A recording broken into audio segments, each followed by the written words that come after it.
오늘은 어제 이어서 본문 말씀을 보면 요셉의 형들이 요셉을 죽이려고 했습니다. 요셉을 죽이려고 할 때에 그 제일 장남이었던 루벤이 구덩이에 던져놓자, 그렇게 해서 루벤은 기회가 되면 이렇게 이제 그를 아비 집으로 보내려고 마음을 먹고 그래서 구덩이에 넣자 그랬습니다. 그런데 오늘 이제 루벤이 없는 순간에 이 이스마엘 족속 이 길르앗에서 이제 장사꾼이 오게 되는데, 그것을 보고 유다가 말합니다. 야, 우리 동생 그냥 팔자. 쉽게 말하면 여기서 그런 말씀이에요. 우리가 손에 피 묻힐 일이 뭐냐, 우리 형제를 죽이기에는 좀 그렇다라고 얘기를 했더니 형제들이 청종했더라. 그것을 받아들였더라 이 말이에요. 우리가 성경을 보다 보면 하나님 성경이 그러죠. 너희는 여호와의 말씀을 청종하고 그러잖아요. 청종하고 이 말은 그냥 귀담아 들었다 이 말인데, 그것은 그냥 듣기만 하는 것이 아니고 듣고 따라갔다, 순종해갔다, 이걸 청종이다 그렇게 말해요. 그래서 우리 믿음의 성도들의 삶에는 이렇게 듣고 아멘하고 행동으로 옮겨갈 때에 우리 속에 믿음이 커져가게 되어지고 우리의 삶에 하나님의 역사가 이루어짐을 기억하는 성도 되기를 바랍니다. 그래서 우리나라는 뭐라 그럴까, 좀 거의 모든 죄인들에게는 그 이중적인 모습들, 그런 것들이 있는데 특히 한국 사람의 피 속에는 그 이중적인 모습이 좀 심합니다. 그게 뭐냐면 그냥 제 생각이에요. 우리나라 조선 400년 동안 이 유교 사상, 양반 정신, 이게 있다가 보니까 이 겉과 속이 다른 문화가 생겨버렸습니다. 다시 말하면 조선시대 400년을 보면 여인들이 고생을 하고, 그 다음에 모든 종들이, 서민들이 고생을 합니다. 그리고 양반들은 하나도 고생을 안 해요. 그들은 말만 합니다. 그래서 양반들은, 남자들이 말만 하고 일도 하나도 안 하고 놀기만 하고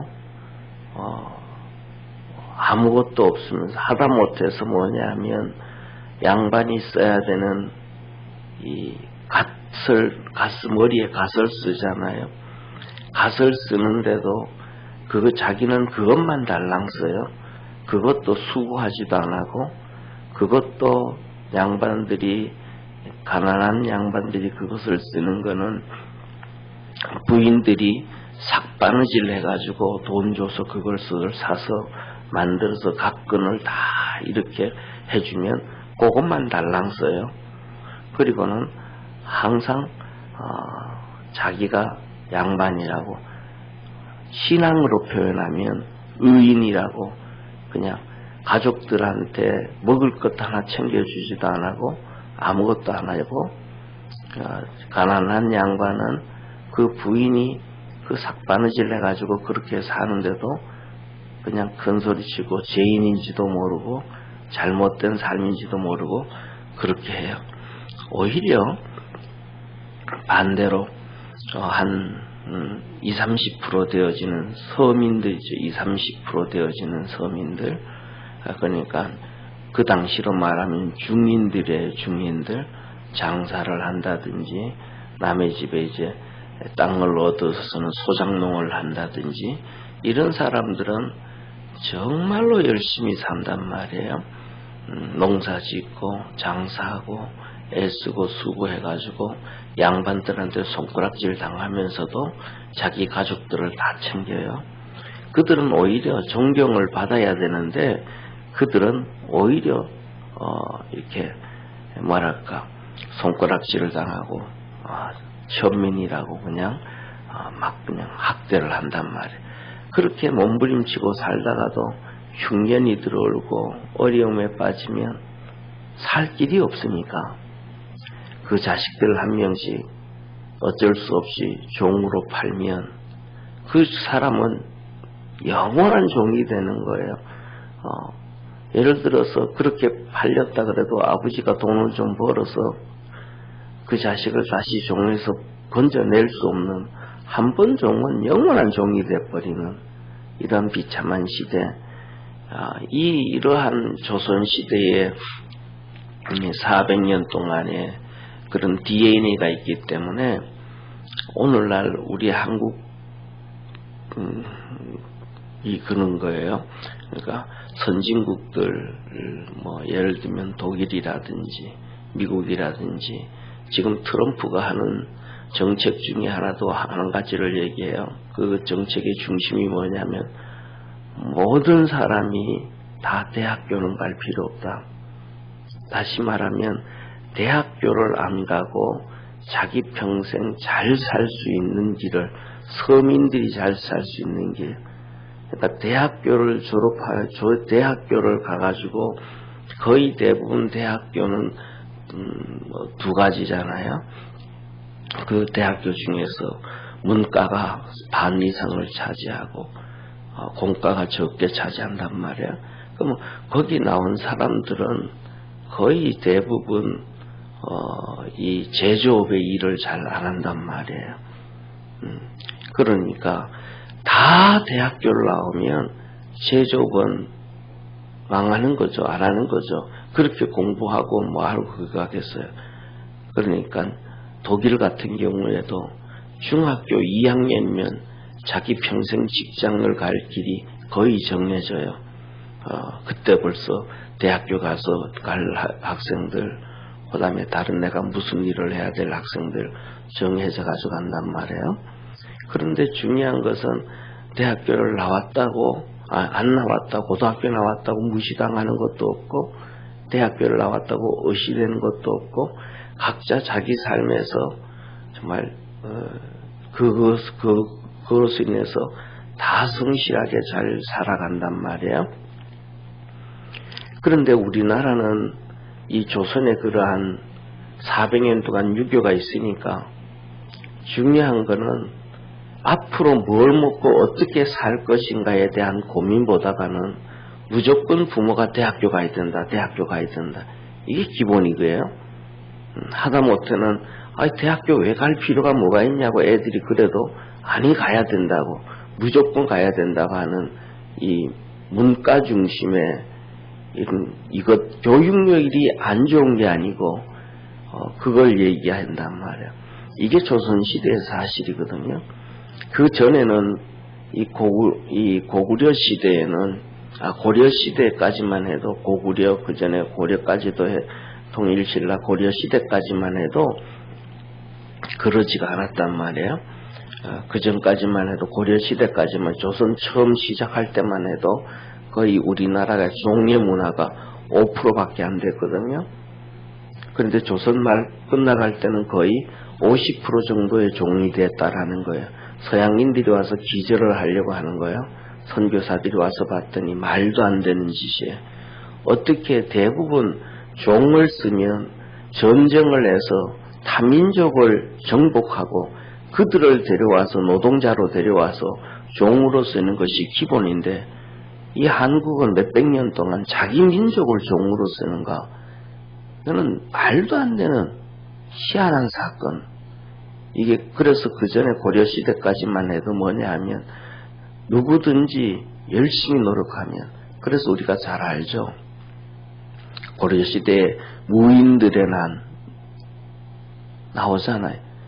무인들도 좀 글을 잘 몰라도 어떤 한 가지에 대해서 특별한 능력을 가지고 있으면 등용이 되고 다 되어지는데 조선시대에는 그게 안 되는 거예요.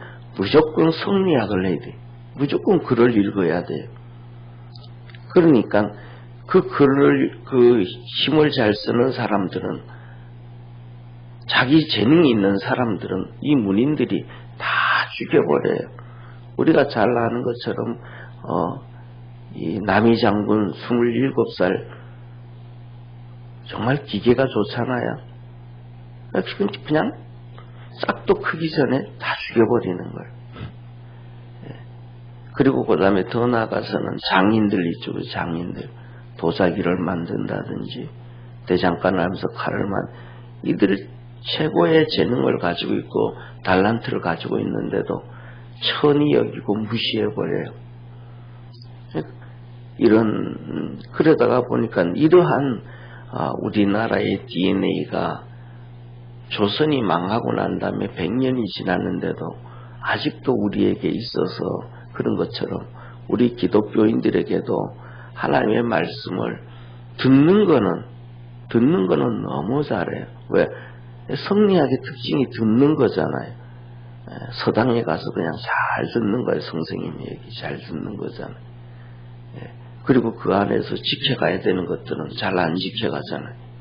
그런 것처럼 오늘날도 우리가 그런 시대에 살아가는 그러한 역사들, 그 다음에 두 번째는 더 나가서 조선시대의 그 DNA 문화 중에는 매년마다 중국에 엄청난 조공을 바치고, 이 처녀들을 갖다 바치고 했던 그 문화, 그 잘못되어지는 걸 보면서도 군대를 만들고 힘을 키워서 중국을 대적하지 않고 그냥 숨어 있고, 내 딸만 난 잡혀가면 되고, 그래서 세금을 폭탈하고 세금을 안 내고 국민의 도리를 다 안 해도 돈 모아놨다가 딸 잡아갈 때 딸 대신 돈 주고, 세금 포탈이 거기서부터 일어나는 거예요. 지금도 보면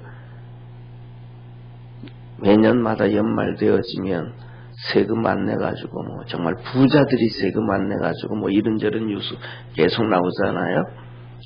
그게 뭐냐면 저는 거기서부터 시작됐다고 생각을 해요. 이러한 문화가 잘못된 것을 보면 일어날 수 있는 문화가 돼야 되는, 그래서 하나님은 정의가 하수처럼 강처럼 흘러가게 하라 그러셨던 그 말씀이 이루어져야 되는데, 그냥 400년 동안 그 잘못된 것들에게 그냥 보고 나만 안 되면 괜찮다는 식으로 살았던 것이 오늘날까지도 또 앞으로 또 그 문화가 어쩌면 100년, 200년 또 흘러갈지도 몰라요.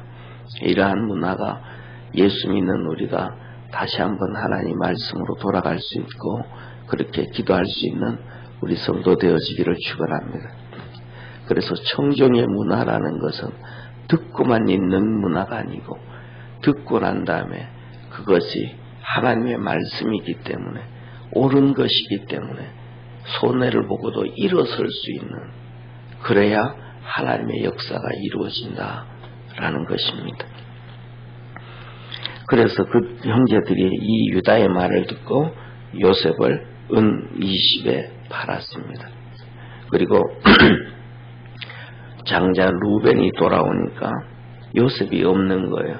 알고 봤더니 팔린 거예요. 루벤이 탄식을 합니다. 나 어디로 가야 되나? 장자잖아요. 이 동생을 그렇게 팔고 난 다음에 없어지고 나면 아버지 앞에 어떻게 서는가? 그런 아버지 앞에 또 큰 죄를 지었잖아요. 아버지 앞에서 상상할 수 없는 큰 죄, 빌라와 강간을 했던, 쉽게 말하면 작은 엄마죠, 첩이죠. 그 엄마하고 강간했던 아버지 앞에서 씻을 수 없는 큰 죄를 지었는데, 이번에 또 이런 죄를 짓는데 그것을 막지를 못한 이 루벤, 그래서 그는 탄식하죠. 내가 어디로 가야 되나? 아버지 앞에 가야 되나 안 가야 되나? 이 비참함을 탄식을 하고 그렇습니다. 이게 뭐냐면 다 죄 때문에 오는 사건들이죠. 자, 그 다음에는 요셉이 이제 팔려갔고 그의 옷을 형제들이 수염소 잡아서 피 묻혀서 아버지 앞에 갖다 주면서 찢어진 옷을 갖다 주면서 참 재짓고는 뭉청을 잘 떨어요. 아버지, 이 옷이 요셉의 옷인지 한번 확인해 보시죠.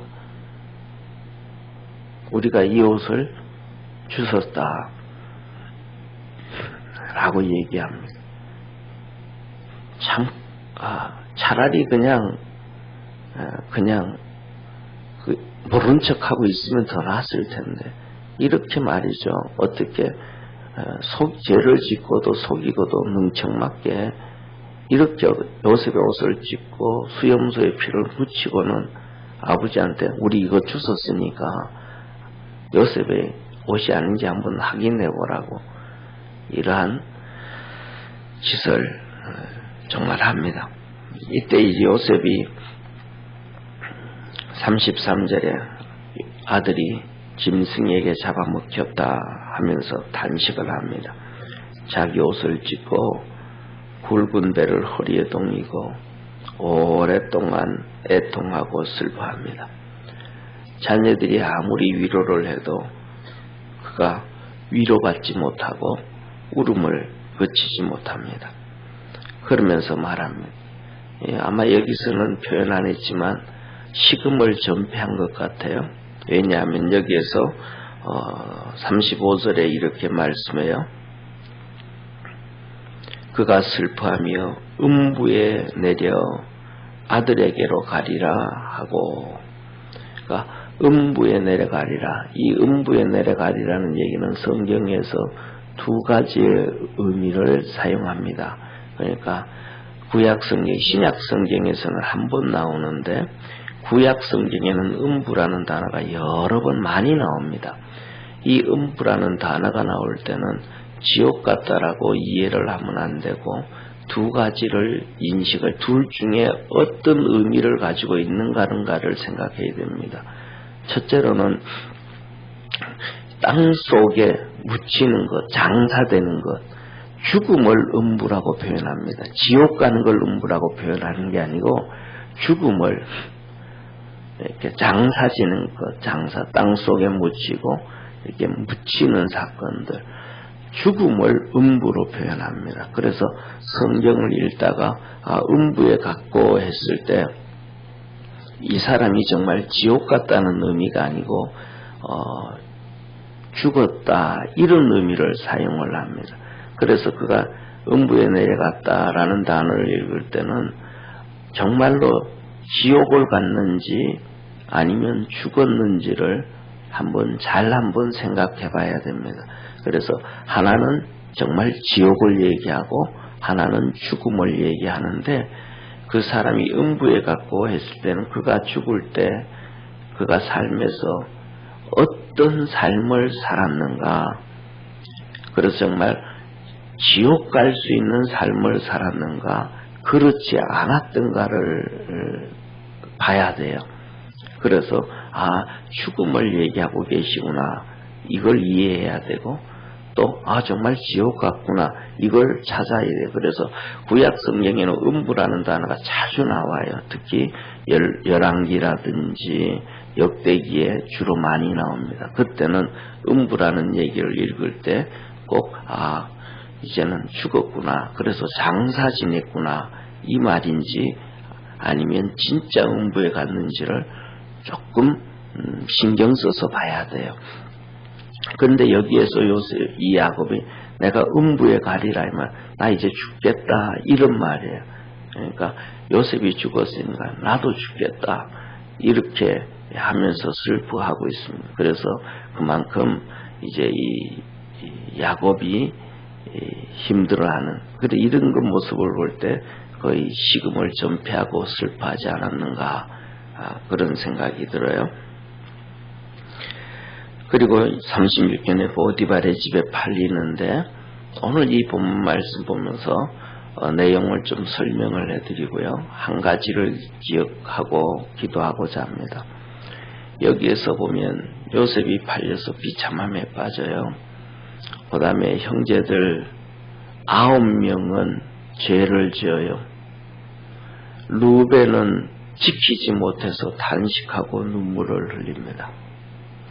그 아버지 야곱은 슬퍼하고 정말로 이 슬픔이 몇 년 동안 유지되어져 가냐면 우리가 잘 알고 어제도 말씀드렸던 것처럼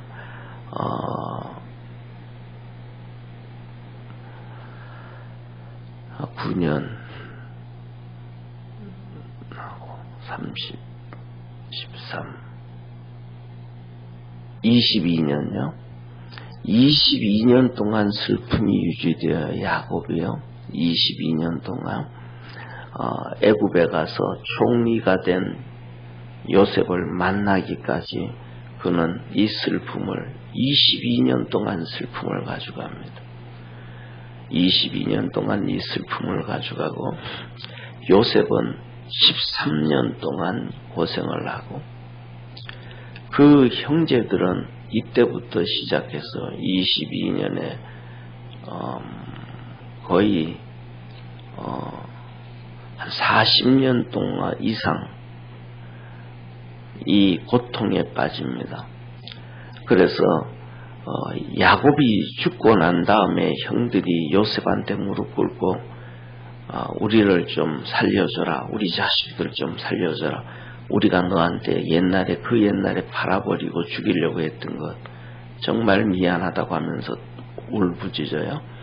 그때 요셉이 그 형들을 이렇게 세우면서 이러지 말아라고 하나님이 나를 먼저 이 땅에 보내셨다라고 얘기를 해요. 이게 뭐냐면 지난 금요일날 같이 말씀을 받던 시편 105편의 말씀이에요. 한 사람에게 하나님의 말씀이 응했는데 그의 몸에 쇠사슬이 묶였고 발에 착고가 채였고 하나님이 말씀이 응할 때까지라. 하나님이 그 한 명을 통해서 일하시는데 너무 많은 사람들이 고통에 빠지고 어려움에 빠지고 그 많은 사람들 가운데 어떤 사람들은 죄를 지어요. 이 요셉을 통해서 이루시는 하나님의 이 역사가 그렇게 있는 것처럼 우리가 잘 아는 것처럼 모세가 이 땅에 태어나서 하나님의 거룩한 역사를 이룰 때도 그래요. 수많은 사람들이 아이를 낳았을 때 죽임을 당합니다. 슬픔에 빠지고 통곡을 하고 눈물을 흘립니다. 그리고 그가 장성한 다음에도 그는 알든 모르든 그 열정을 가지고 살인죄를 짓게 되어지고 이스라엘 백성들은 모세를 배척하는 또 팔지는 않지만 배척하는 그런 죄를 짓게 되어지고 모세는 미디안 광야로 나가고 그 40년 동안의 고통을 당하고 그렇게 가버리고 그렇게 떠나고 난 다음에는 미디암이라든지 아논이라든지 이 사람들은 정말로 깊은 고통과 어려움에 빠져가요. 도대체 내 아들이 어디가 있는가? 내 동생이 도대체 어디가 있는가? 어느 날 갑자기 사라져 버렸는데 어떻게 되어져 버렸는 건가? 이러한 수많은 사람들의 고통과 어려움과 하나님의 한 의를 이루기 위해서 하나님의 뜻을 이루기 위해서 그 말씀을 받은 사람, 그 주위의 수많은 사람들이 어려움을 당하고 아픔을 당하고 또 똑같이 그 힘들어하고 죄를 지고 그래요. 예수님 이제 성탄절을 통해서 우리 성탄절이 내일이잖아요. 예수님이 오셔서 하나님의 의를 이룰 때도 또 똑같아요. 베들레헴 주위로 아이들을 다 죽임을 당해서 슬퍼하고 통곡을 하고요. 예수님이 십자가에 달릴 때 또 똑같이 여인들이 따라다니면서 울며 슬퍼하고요. 그 가운데 바리새인들, 사두개인들, 장로들이 죄를 짓고 유다가 죄를 짓고 또 제자들이 배신을 하고 이런 수많은 하나님의 뜻이 이루어지고 말씀이 이루어질 때는 한 명만 그냥 힘들어하고 그게 아니고 그 주위에 수많은 사람들 가족부터 시작해서 기도하고 애통해하고 눈물 흘려야 되고 힘들어해야 되고 또 그 주위에 있는 수많은 사람들은 또 죄를 짓고요. 이런 역사가 이루어져요. 저는 이번 말씀을 통해서 이 새벽에 저와 여러분 우리 모든 성도들이 살아가는 동안 하나님의 뜻과 결별된 삶은 살 수가 없다. 저와 여러분은 벌써 하나님 앞에 구원받은 하나님의 자녀임을 믿으시길 바랍니다. 또 더 중요한 것은 하나님을 믿든 안 믿든 하나님의 뜻을 이루어가는데 나 별개다 라고 얘기할 수 없다라는 거예요. 성경에 보면 똑같잖아요. 여기에 나오는 수많은 사람들 안 믿어도 어떤 사람들은 죄를 짓게 되어지고 믿어도 죄를 짓게 되어지고 어떤 사람들은 그 역사를 이루어가는데 가족으로서 주위의 사람들로 애통하고 눈물 흘려야 되고 또 더 나아가서는 그 고통을 감수해야 되고 그리고 하나님의 역사가 이루어집니다. 저는 이 하나님의 역사가 이루어질 때 우리 성도들이 죄짓지 아니하는 믿음의 성도가 되어지기를 주의 이름으로 축원합니다.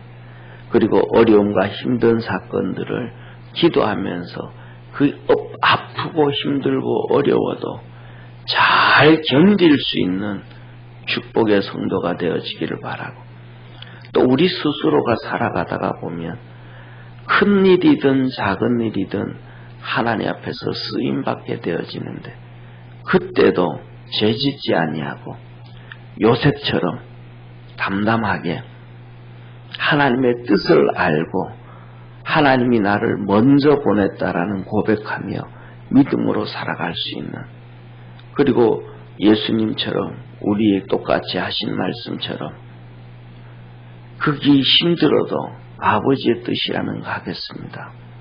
반대의 사건 좀 전에 말씀드렸던 것처럼 요셉, 모세, 예수님을 말씀을 드렸는데 모세의 사건을 한번 보세요. 모세 같은 경우에는 하나님이 애굽으로 가라 그럽니다. 그러나 안 갑니다. 기적을 보여주고 능력을 보여주고 말씀을 주시고 내가 너와 함께 하겠다고 해도 안 갑니다. 나중에는 하나님 막 쉽게 말하면 화를 내고 막 짜증을 내고 역정을 냅니다. 그러면서 하시는 말씀이 말 잘하는 네 형 아론 있지 않냐? 딴소리 하지 마 가라. 왜 그랬을까요? 죄를 지었기 때문에. 애굽에서 나올 때 애굽 사람을 죽였기 때문에 죄를 지었기 때문에 힘들어하는 거예요. 갈 수가 없는 거예요. 저는 거기서 모세가 죄만 안 지었다 해도 하나님이 주실 때 그가 이스라엘 백성을 건져내려고 했던 그 열정을 가진 그 모습대로 주님 앞에 아멘 하고 닿았을 거예요. 예수님처럼 아버지 뜻대로 하옵소서 하고 갔을 거예요. 그런데 그가 죄를 짓고 나니까 갈 수가 없는 거예요. 그래서 우리 믿음의 성도들은 하나님 앞에 쓰임받을 때 죄를 절대로 안 지려고 애쓰는 하나님의 뜻을 이루어가려고 하는 축복의 성도가 되기를 주의 이름으로 축원합니다. 기도드리겠습니다.